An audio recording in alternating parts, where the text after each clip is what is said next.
على من لا نبي بعده وعلى آله وصحبه ومن تمسك بسنته إلى يوم الدين وسلم تسليما كثيرا أما بعد.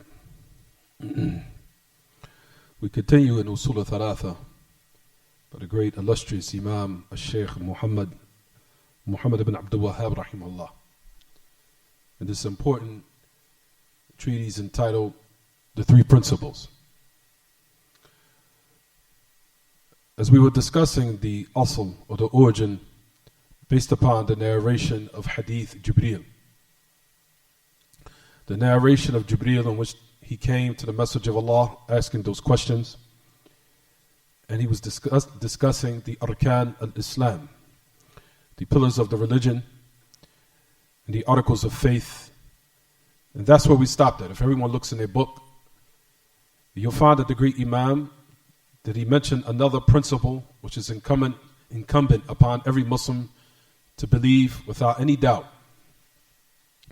Like we said, brothers and sisters, just to remind and reiterate the importance of this book and stress its importance, because this book is concerning death. This book is concerning being buried under the dirt. And like we said, the next life begins once one is buried under the dirt, then the new life begins.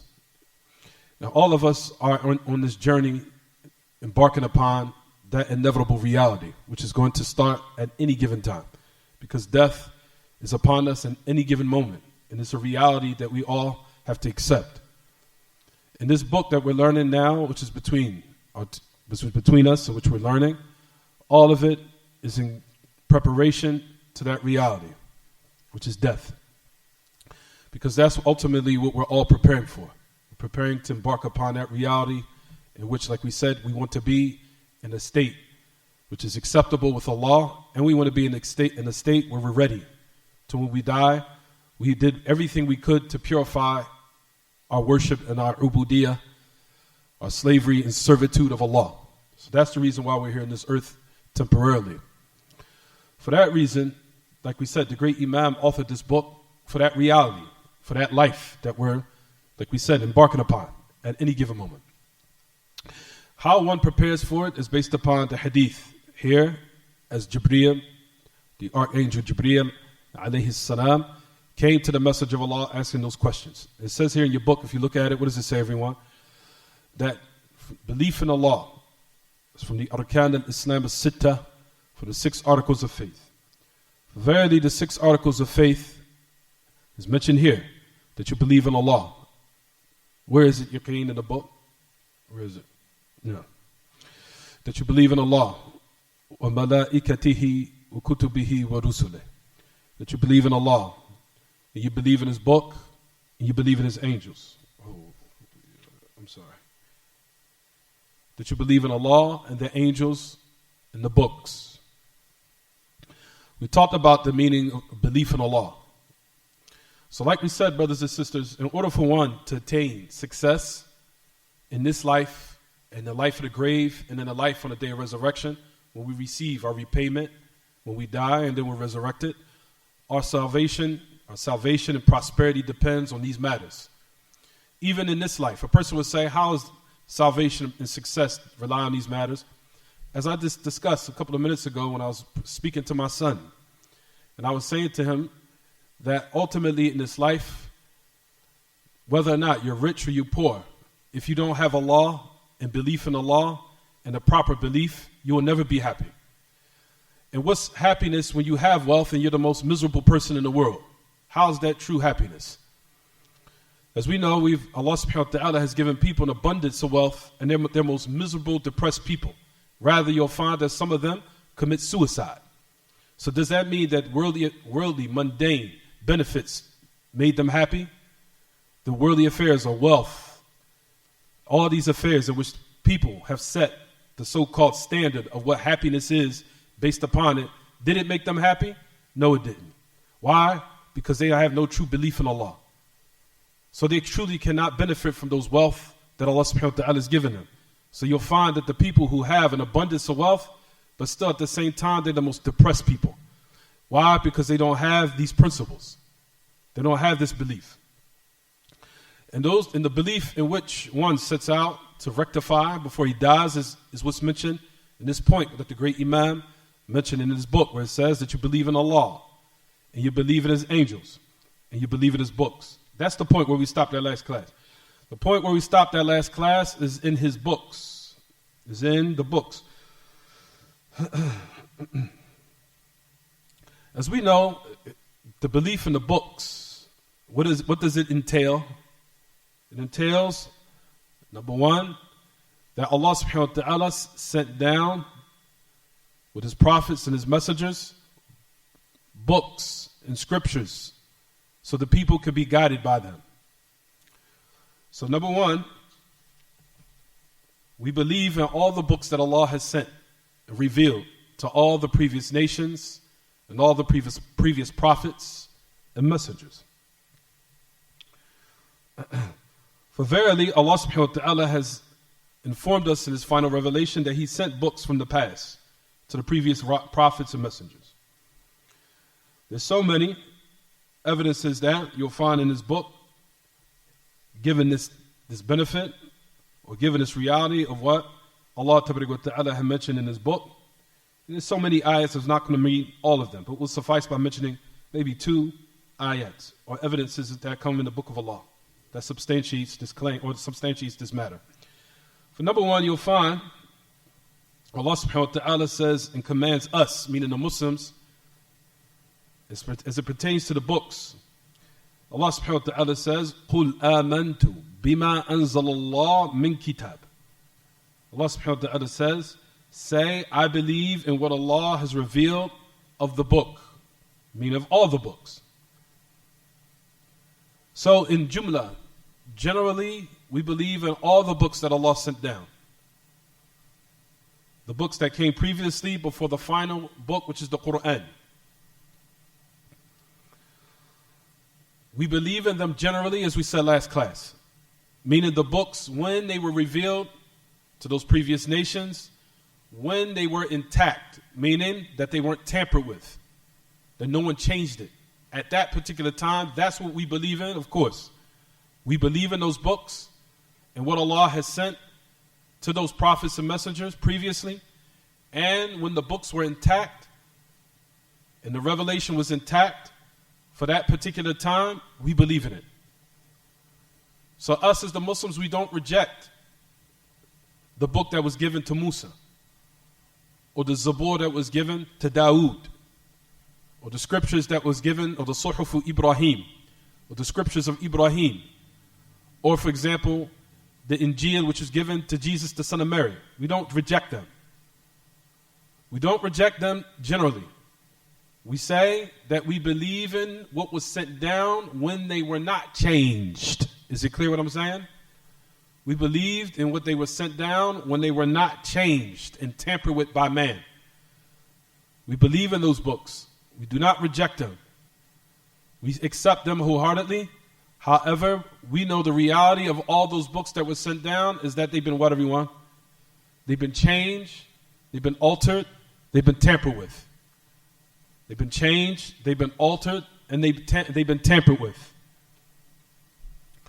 And that is the reality in which we know, even their own scholars, from the Jews and the Christians, they attest to this fact, and they acknowledge it wholeheartedly. And to this very moment, their books are still being what? Changed, and they're still being what? Altered. So, but we said, from the belief as the Muslims, in which Angel Jibreel had mentioned in the narration, in which you'll find that the great Imam mentioned in his book, it says that you believe in Allah, the angels, in the books. Meaning, we believe in those books bil jumla, generally. Generally, we believed in them. We believe in them at the time when they were not tampered with. And what was in them of the book of Allah. Because all of those scriptures and all of those books that was revealed to the other prophets and messengers, all of them was considered kalam Allah. All of them were considered the speech of Allah. That's also what we believe. that they were the speech of Allah and they were not created. And that was agreed upon with all the prophets and messengers. None of the prophets and messengers believed that the speech of Allah was created. And that was something that's unanimous amongst all the prophets and messengers. Right. So we said Allah subhanahu wa ta'ala has mentioned in his book about the books that was revealed and what was revealed of revelation, and that the origin of all of those books were one. All of the books that were revealed to the prophets and messengers, in its foundation was one. Is it clear what I'm saying? That's another affair that you need to learn. The origin of the foundation of all those books were one, meaning that all of them called to unification of Allah and His worship. Is it clear? All of those books that was revealed to the prophets and messengers came to actualize this primary goal, which is what, everyone?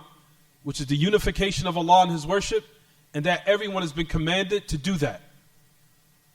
That is something that all of the books agree upon without any differentiation between them. That's another affair you have to acknowledge.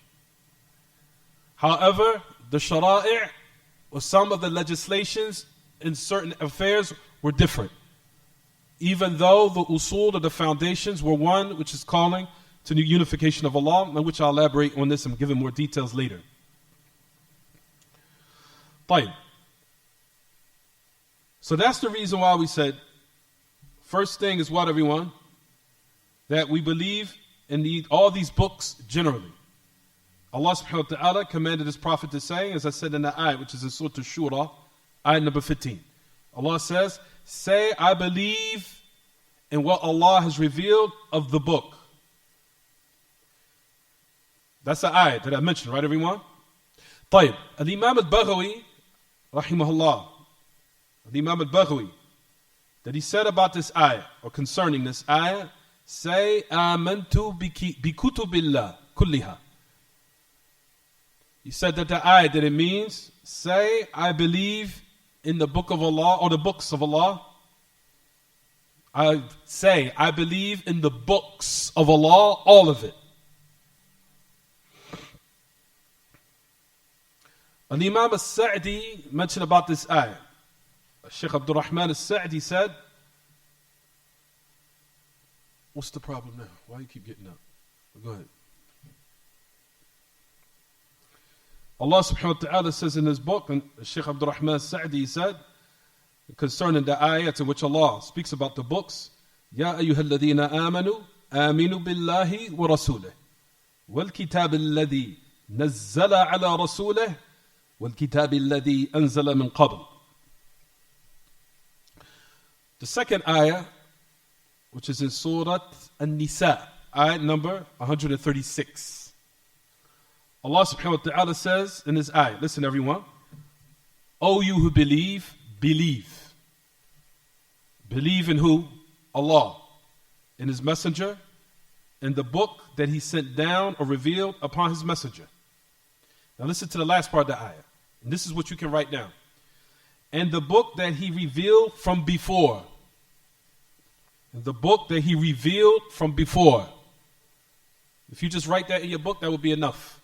You don't have to write down the whole ayah, or just say, the book that was revealed from before. Shaykh Abdurrahman al-Sa'di said concerning the ayah or the verse, أمر هنا بالإيمان به وبرسوله وبالقرآن وبالكتب المتقدمة فهذا كله من الإيمان الواجب الذي لا يكون العبد مؤمنا إلا به إجمالا فيما لم يصل إليه تفصيله وتفصيلا فيما علم من ذلك بالتفصيل. Shaykh Abdurrahman al-Sa'di said concerning the ayah, this verse in Surah An-Nisa, he says in this ayah, which is in Surah An-Nisa, ayah number 136, he says that Allah commanded us to believe in Him and in His messenger and the Quran. But then Shaykh Abdurrahman al-Sa'di said at the end, he said in the previous books that was revealed before, that is from an obligation in one's faith, in which a person is not a believer truly except by it. So we believe in these books generally, as he says. If the details of those books did not reach us, the details of those books previously has not reached us. The details in depth of what was revealed, for example, to Suhuf Ibrahim. Do we know the details in depth about those books? No. Except in certain aspects. But the details verbatim of what was given to them, those details did not reach us. Is it clear, everyone? But we know certain aspects of them. He says, وَتَفْصِيلًا فِي مَا عُلِمْ مِنْ ذَلِكَ بِالتَّفْصِيلِ. He says, in the details of what was known of that in detail, of course, has not reached us, but only certain aspects and certain parts. That's it. But we do know the foundation is that all of the prophets and messengers, their books that they were given, all called to the same message, which was to unify Allah subhanahu wa ta'ala in His what? In His worship. For example, from the books that was revealed before everyone, the Suhuf, the scriptures that was revealed to Ibrahim. That's from the books. The scriptures that was given to Ibrahim. And the scriptures, of course, that was given to Musa. And Allah subhanahu wa ta'ala mentions this in His book, as we know. Also, the Zabur. The Zabur. The Zabur was another book that was revealed to Prophet Dawood. It was called the Zabur. A Zabur. A Zabur, if you want to transliterate it with an R at the end of it. Zabur. As we know, that book was revealed to who? Prophet Dawood. Alayhi salatu wassalam. And also the Torah. The Torah, which was revealed to Musa, of course. The Injil, which was revealed to who, everyone? To Isa, to Jesus.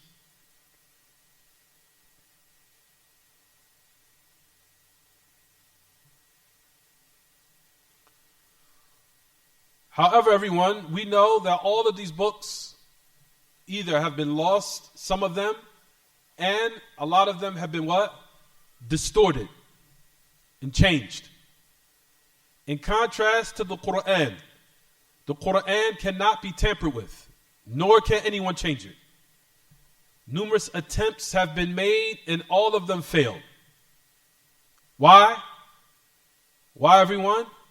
Because Allah subhanahu wa ta'ala, from the khasa'is, from the distinguishing characteristics of the Quran, is that Allah Himself said He was going to what? Protect it from change.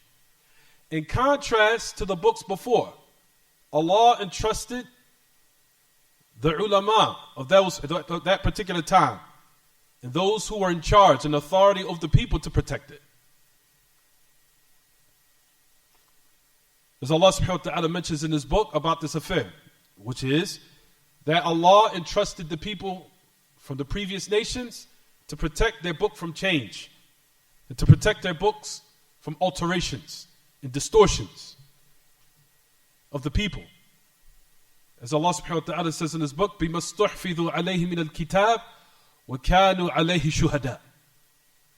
That Allah subhanahu wa ta'ala says in His book, He says about the people in the times, meaning the previous nations, not the people or the followers of Muhammad, not the Muslims of today. Talking about from the previous nations, from Bani Israel, who were the followers of Moses, and the followers of Jesus, the son of Mary, truly. That their scholars were entrusted to protect the book from the alterations of mankind, in which Allah subhanahu wa ta'ala mentions in His book, in Surah Al-Ma'idah.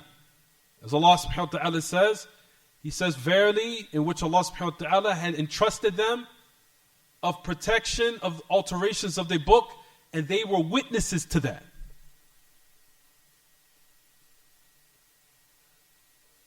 However, they failed. In contrast to the Quran,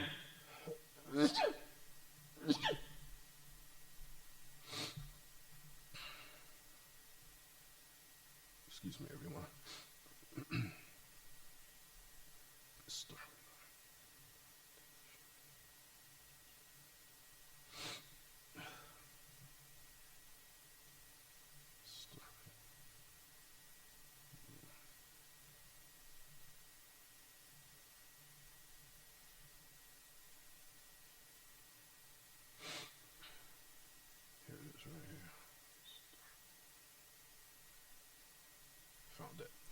There's an ayat which is in Surah Al-Ma'idah, ayat number 44. In Surah Al-Ma'idah. Allah subhanahu wa ta'ala says, إِنَّا أَنزَلْنَا التَّوْرَاةَ فِيهَا هُدًى وَنُورٌ يَحْكُمُ بِهَا النَّبِيُّونَ الَّذِينَ أَسْلَمُوا لِلَّذِينَ هَادُوا وَالرَّبَّانِيُّونَ وَالْأَحْبَارُ بِمَا اسْتُحْفِظُوا مِنْ كِتَابِ اللَّهِ وَكَانُوا عَلَيْهِ شُهَدَاءَ. Listen to this ayah. Allah subhanahu wa ta'ala says, verily we revealed the Torah. The Torah was the book of who, everyone? Of Musa. The Jews. No. Of Musa. Followers of Musa, even though the followers of Isa were also Jewish.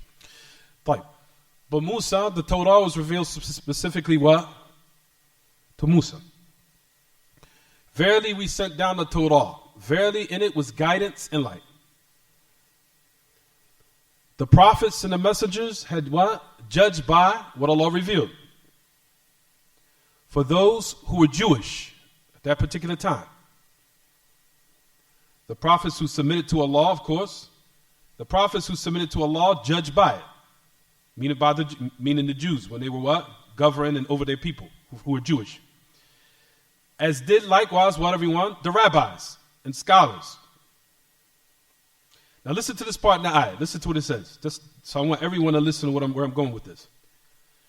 He says, the rabbis and the scholars who were entrusted to protect it. بِمَا اسْتُحْفِظُوا عَلَيْهِ مِنْ كِتَابِ اللَّهِ. What they were put in charge and entrusted with of what? Of what, everyone? To protect it. And they were witnesses over that affair. So the books that was revealed previously, what happened, everyone? They were entrusted to protect it, right? Did they fulfill their mission? They failed. They failed. But to this day, we know and testify to this fact that what? That those books that were revealed previously are still being what? Corrupted, and they're still being what? Changed. Everybody knows that the Bible, even the Christians even know this. They can even testify to this fact. That their book is still being altered and changed. And that none of their scholars are protecting it from all the alterations that the people are what? Doing to their book. In contrast to the Quran, everyone knows over the whole world that the Quran has not been changed, nor can anyone change it. There's been numerous attempts by so many people, from the enemies of Islam, whether they be from the non-Muslims, or they be from the deviant sects of the Muslims, who have tried to do alterations. All of them set out to this mission, and all of them failed. So ultimately, the Quran has been what? The Quran has been what, everyone? It's been protected. It's been protected for why? Because Allah subhanahu wa ta'ala in the Quran said He was going to protect it. So Allah did not leave this affair to who? To mankind to protect it. Rather, Allah in the Quran, from its distinguishing qualities, is that the Quran is protected from alterations of people and changes of people. So the mere fact that Allah subhanahu wa ta'ala revealed this now puts in our minds. So what knowledge dictates, if one was to really look and analyze this affair, and it was to analyze this matter, why would I follow a book that's been altered? Why not follow a book that cannot be altered? It's a no-brainer. For anybody who has any sense, so-called, and uses their intellect and their rationality in its proper place, would draw up this conclusion. Is that I'm going to follow a book that has not been altered, nor can it be altered. And the proof is in the pudding, as they say, because everyone knows there's millions of Muslims out there has the Quran memorized word for word. And if you used to pray in the salat and person makes one mistake where one word is taken out of its place, there's going to be someone in the ranks that's going to what? Correct you. Which is a true proof in reality that the Quran has been protected. That no one can change it. There's been millions and millions of Muslims that have the book memorized word by word. Which is to show what Allah subhanahu wa ta'ala has said in this book has been carried out. For the protection of the final revelation, like we said, Allah subhanahu wa ta'ala did not leave this affair for the creation to carry out this mission. Rather, Allah Himself said He was going to protect it. In which we testify and in which we all realize today. So it's a no-brainer for anyone out there who truly, so-called, has rationality, with a so-called intellect, that they utilize it in its proper place, it's a no-brainer to say that I'm going to follow a book that what? That can't be tampered with, nor has it been tampered with. It's a no-brainer. Those for people who truly have rationality or true sense. But as we know, even the most simplest of affairs, people do not even follow them today. All because out of following their arrogance, their pride, and their desires. May Allah subhanahu wa ta'ala keep us far away from that. So that is what we mentioned about the books previously. So we said we believe in them what? Generally, when they were intact. We also believe in the books, as it pertains to the books previously. What do we also believe? We believe that they also been abrogated. That's another affair that we also have to what? Firmly believe. The books previously that was revealed to those people and those previous nations and those previous prophets at the particular time, all of them have been abrogated. All of them have been what? Abrogated, because they were only for specific people at a specific what? A specific what, everyone? A specific time.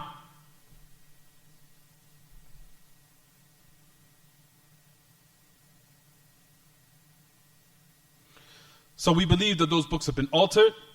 We believe that those books have been abrogated. And we also believe that some of the scholars of those books, meaning of the Jews and the Christians, that they also not only distorted and changed them, but they also kept things hidden. They kept things hidden. They erased certain things out of the book, and they kept it, they also kept those affairs hidden. Such as Allah subhanahu wa ta'ala says in Surah Al-Ma'idah, يا أهل الكتاب قد جاءكم رسولنا يبين لكم كثيرا مما كنتم تخفون من الكتاب ويعفو عن كثير. Allah subhanahu wa ta'ala says about the books previously from the Christians and the Jews. He said, O people of the book, verily our messenger has came to you, clarifying in a lot of what you hid or kept hidden from the people. Clarifying a lot of what you kept hidden from the people. Meaning, what was in the books when they were intact. Meaning, at a time, for example, what did they keep hidden? The Jews and the Christians also had they kept hidden the fact that the Messenger of Allah sallallahu alaihi wasallam was coming, or his characteristics that were in their books of a final prophet and messenger. They hid that fact. They kept it hidden from the people. Until this day, even you'll find with the Christians that verses that Jesus was sent, you will see that he was given hints that there was going to be another prophet to come after him. That they altered it and changed it. And they even gave another what? They gave another explanation of the verse by saying it was the Holy Spirit. For example, the verse in which they say, for example, of what? There was going to be a prophet, I'm going to give glad tidings of someone who's going to become after me. His name was the Praised One. The Praised One. You even find to this day the Christians still what? Alter it. Everyone knows that the word Praised One means what? Muhammad. Muhammad, that's what it means, the Praised One. Ahmed also means the Praised One. Ahmed means the Praised One. Muhammad means the Praised One. There's a verse in the Bible still to this day that gives that hint, that verse is there. The Christians alter it by saying, no. That verse doesn't mean that. It means what? The Holy Spirit. It means the Holy Spirit. Which is a clear indication that what? That the verse was revealed concerning there being another prophet and messenger, which Allah subhanahu wa ta'ala mentions in his book. Also, you'll find there's a verse in the Bible, they say that this person, or this praiseworthy one, or one that was going to come after me, that he comes from an area where there's a mountain called Sila. Sila. It's still in this day in the Bible. The Christians don't know what they're talking about. We know what they're talking about. Because there's a mountain to this day in Medina, in the city of the Prophet ﷺ, saying there's a mountain, because I used to live right next to it. Me, myself, when I was living in Medina, I used to live right next to it. There's a mountain called Jabal Sila. They say that the prophets, a verse in the Bible that says there's going to be a prophet that's going to emerge from a city, and in that city is called the mountain of Sila. Where's the mountain of Sila? If you used to investigate it today, except it is a known established mountain that's located in Medina. It's still there. And it has the exact same name. To this day, they try to hide these verses, or they try to give false interpretations, say, that's not what it means this. All of that in order to hide the reality of this affair that there will be another prophet that will come after Jesus. In which was something that all the prophets and the messengers gave glad tidings of. Of prophets and the messengers, and all of them gave indications of the final sending of one noble prophet and messenger that will come, who will be the seal of all prophets, who's my prophet Muhammad sallallahu alaihi wasallam. So these are the affairs in which we believe concerning the book, everyone. These are some of the details. What is now the benefits of belief in these books? That's what one needs to know. What are the fruits? The fruits of believing in these books, the benefits of it, comes in the following. Number one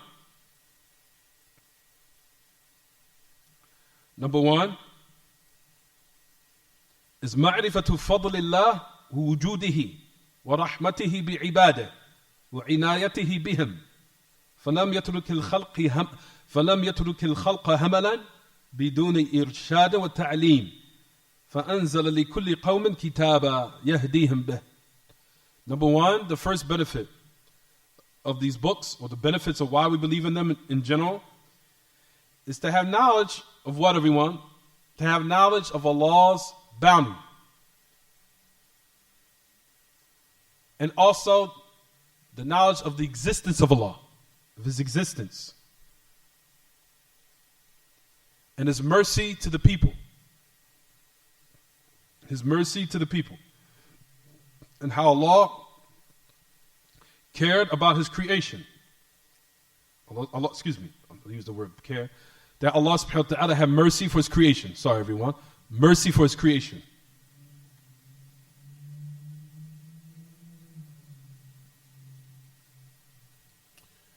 A person would say, how? Naturally, by one's, if you look in your senses in your brain, everyone, to use your brain. All of us know that the human being, when it was created, everyone knows, can testify to this fact, whether they be Muslim or non-Muslim. Everybody has their own way have their own perception of certain things. Of what is considered good, what is considered bad, what's considered beneficial. Allah subhanahu wa ta'ala created mankind with this type of what? This type of affair. Or this type of reality, which is what they call intellect. Understanding. When Allah subhanahu wa ta'ala, His infinite knowledge, knew that man will have different opinions, different outlooks, perceptions. What they think is supposed to be so-called harmful or good. So Allah subhanahu wa ta'ala, out of His infinite knowledge, knows about this, that human beings were going to have this type of differences. طيب. After Allah subhanahu wa ta'ala created the creation, in order to keep them properly guided, so they would not be left to their whims and desires, because if they were left to their whims and their desires, they would corrupt the earth. What's the reality of that? Look what's going on around us right now. Due to the fact that human beings did not follow the revelation in which Allah sent down and observing those boundaries, chaos took place in the earth. And it's still taking place out of them rejecting the guidelines and the protocol that Allah has set for creation. طيب.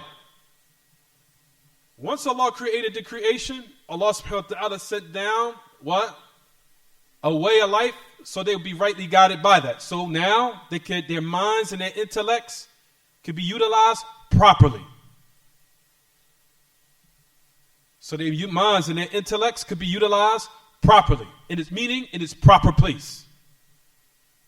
Because the human mind needs to be what? It needs guidance. It cannot be left to its own open opinion and desires. The person will say, why not? Why not? Why I have the freedom of choice? Why don't I have the freedom of thinking or the freedom of my own opinion? Look what's going on in society right now. It's an open and shut case. Look what's going on all around us of chaos. This is the result of man having their own opinion and their own what?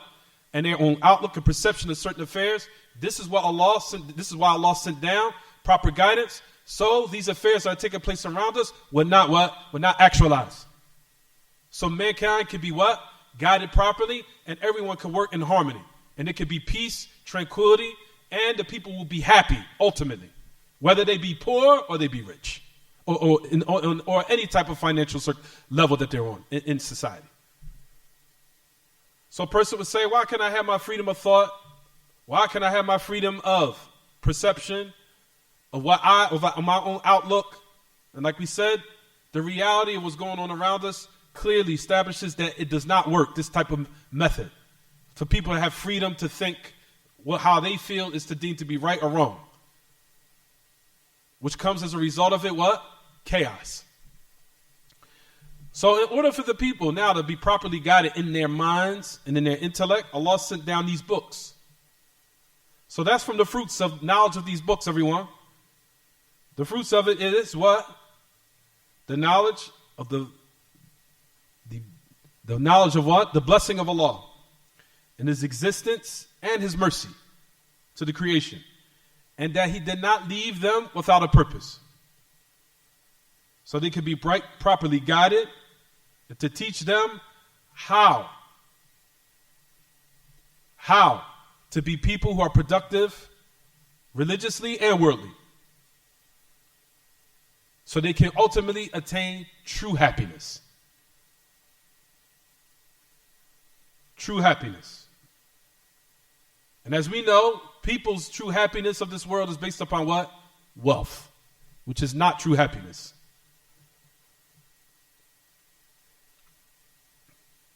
The set standard for happiness is wealth.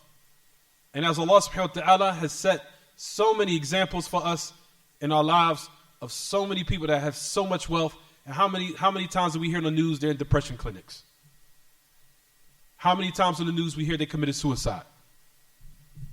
How many times in the news from people who we hear that were rappers, music stars, all of them strung out on drugs, alcohol, all of them in depression clinics. And some of them even died from overdose of medicine, an overdose of drugs. All this wealth, millions and millions of dollars, hundreds of millions, money to the point a lot of them can't even count it.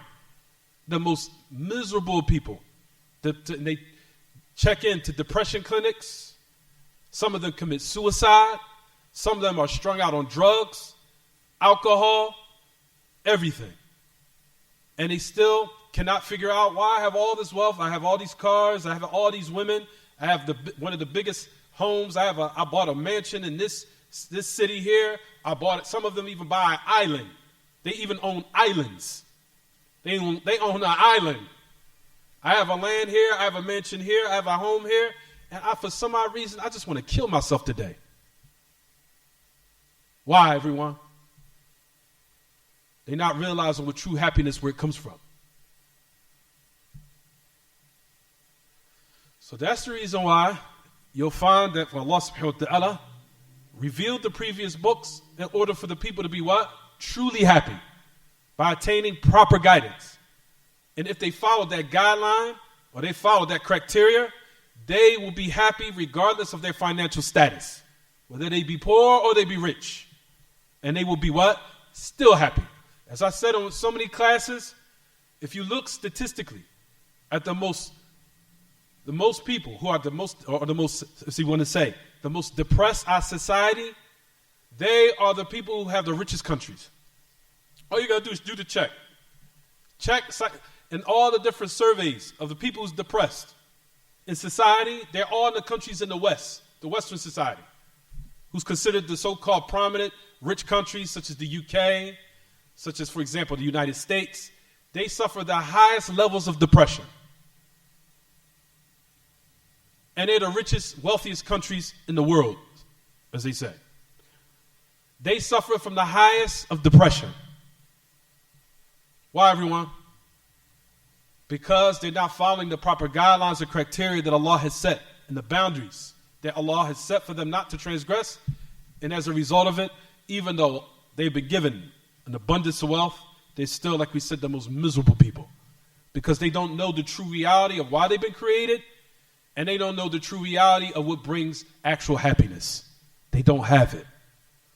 So that's the reason why belief in these books, from the benefits of them, brothers and sisters, is what? Is the knowledge of the bounty of Allah and of His existence. And that He had mercy for the people. And He did not just leave them to be walking around without a purpose. وَلَمْ يَتُرْكِ الْخَلْقِ هَمَلًا. He did not leave them to walk around without a purpose. Rather, He gave them guidelines and teachings. And the criteria in which Allah sent down to every people, He gave them a book so they can be guided by it. Number 2, from the benefits of the books, is the knowledge of the wisdom of Allah. The wisdom of Allah and His legislation. That Allah subhanahu wa ta'ala knew for every people that they had their own legislation in certain affairs of the religion. Matter of fact, let me make this and make it more simplified, make it easy. That in certain books that were revealed, or past books, Allah subhanahu wa ta'ala, in certain affairs, Allah legislated for them something that's different from our legislation, which was suitable for their what? Their circumstance at that particular time. For example, man, there's so many, I don't even want to get into it. Just write this down generally. That the knowledge of the wisdom of Allah in His legislation, where Allah subhanahu wa ta'ala gave every people what was suitable to, I'm trying to make this simple for the kids. He gave everyone that Allah gave every nation, how can I say a word that's suitable for them? How can I give a simple word that's suitable? What suits them, or that suits their condition, or suits their, I can't even think. I'm so used to, because I sent that Allah sent down for every particular people, their nation. Allah sent down what would benefit them in certain affairs, in their religion, or in their religion at that particular time. Meaning, what was good for them. What was good for them.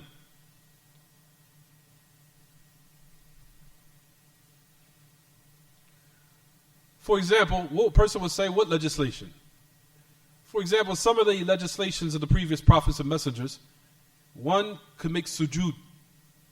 Sujood, they could prostrate, a prostration of honor or thankfulness. In contrast to our religion, or our legislation, it's not permissible to prostrate to anyone except Allah. A person would say, what's the evidence? All you have to go back to Surah Yusuf. If you look to the end of Surah Yusuf, when his parents or his brothers, at the end, they made sujood to Yusuf. It says it clearly in the ayah. A person would say, I thought sujood is only for Allah. That's because their legislation at that time was what? Slightly different. Allah subhanahu wa ta'ala, when He created Adam, what did He command the angels to do? Prostrate to Adam. A prostration of what they call tahiyyah. A prostration of greetings and to show honor, not worship. That legislation was slightly different in the past, and that's not a legislation for us. So sujood in the previous legislations, it could be more than just what? A sujood of worship. There's other sujood in the previous revelations that was considered greeting and honor, but not worship. For that particular thing, one was making what? Prostration to. Is it clear, everyone? طيب. The last thing, and we'll stop here, Suluk al-Tariq al-Mustaqim. هذه الكتب أنزلها لهداية الخلق إلى الطريق المستقيم الموصل إلى جنات النعيم. That Allah subhanahu wa ta'ala, from the benefits of the previous books, is that Allah subhanahu wa ta'ala had taught the people the proper way to embark upon the straight path in life. So if they follow that straight path and they maintain being firm upon it, they will enter the gardens, meaning paradise. And that there's no way of them attaining that except through what Allah revealed.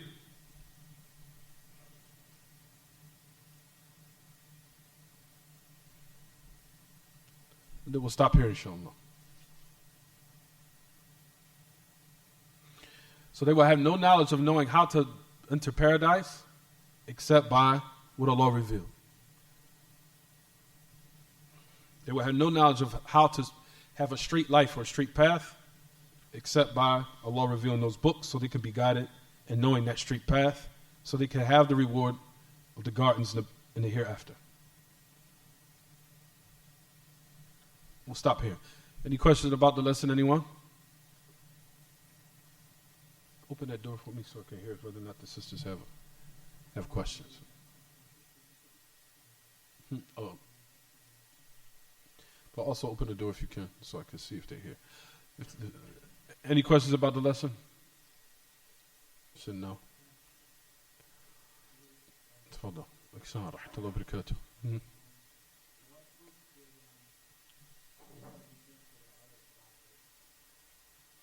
What you mean?